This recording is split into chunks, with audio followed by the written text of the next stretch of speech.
You have probably seen a black flower before. Maybe a black magic rose at a florist, or a queen of night tulip in someone's garden, or a moody black dahlia in a wedding bouquet on Instagram. They look stunning, dark, velvety, almost impossibly dramatic against green leaves and bright petals. What nobody knew, looking at those flowers, is that every single one of them was lying to you. Not a single one was actually black. How does nature produce every color in the rainbow for flowers, but somehow skip the one color that humans find the most elegant? The answer starts with something surprisingly simple. Flowers get their color from pigments, and the main ones are called anthocyanins.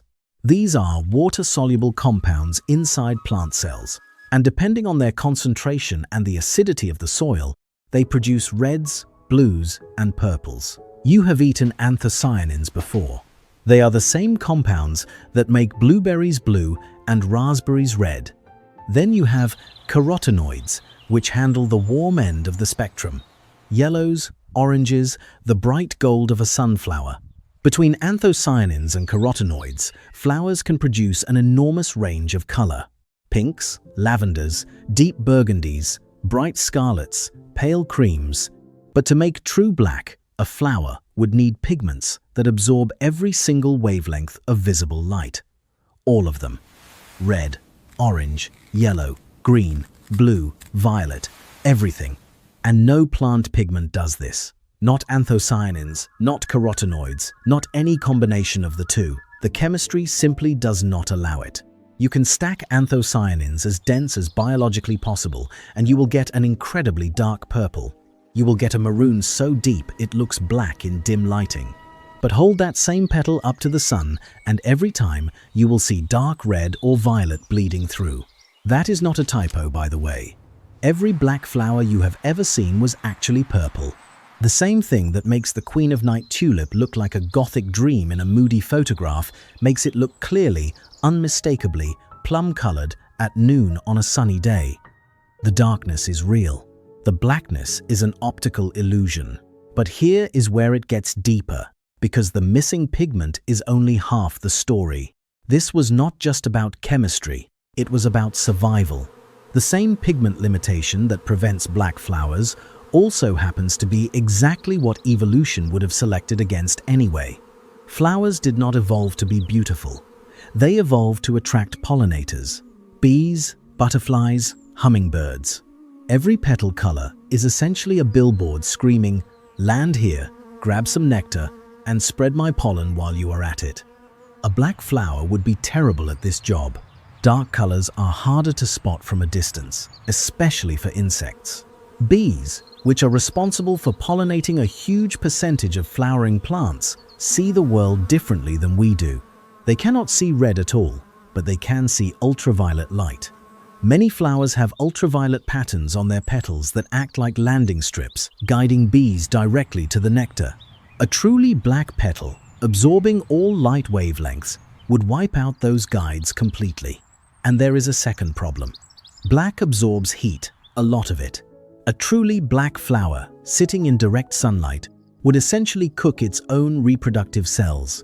The pollen, the ovules, the entire point of having a flower in the first place, would be damaged by the very color trying to attract attention, which, looking back, was either incredibly brave or incredibly stupid on the part of any genetic mutation that ever tried to go darker.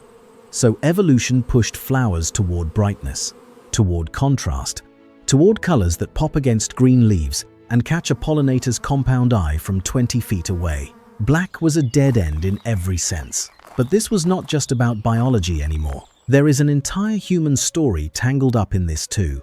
In a small village called Halfeti in southeastern Turkey, right along the banks of the Euphrates River, roses grow that locals call Kara Gül, the black rose.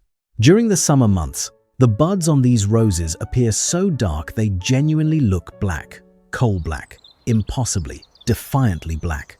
Tourists travel from across the country to buy them. A Turkish television show was named after them. Perfumes and novels have been inspired by them. The secret is the soil. Halfeti sits on ground with an unusually high iron and mineral content. And the water from the Euphrates has a specific pH level that pushes anthocyanin production to its absolute limit. The result is a crimson so deep and so saturated that in low light, or in photographs, or as a tightly closed bud, it genuinely passes for black. But even these roses are not actually black. Hold the fully opened bloom in direct afternoon sun and you will see it.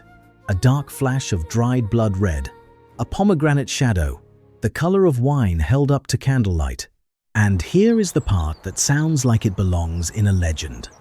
If you take a Halfeti rose and replant it somewhere else, somewhere with different water and different soil, the near black color fades. The darkness does not travel. It belongs to that specific riverbank, that specific patch of earth. Breeders have spent centuries trying to crack this. The true black flower remains what the industry calls the Holy Grail. Varieties named Black Beauty, Black Magic, Black Baccara, Black Angel, all marketing, all deep purple or crimson under honest lighting. Genetic engineering has not solved it either. So nature made a flower in every color except the one humans find the most mysterious. We named dozens of flowers black anyway. Not great for accuracy, but pretty on brand for us as a species. And remember the Queen of Night tulip from the beginning of this video?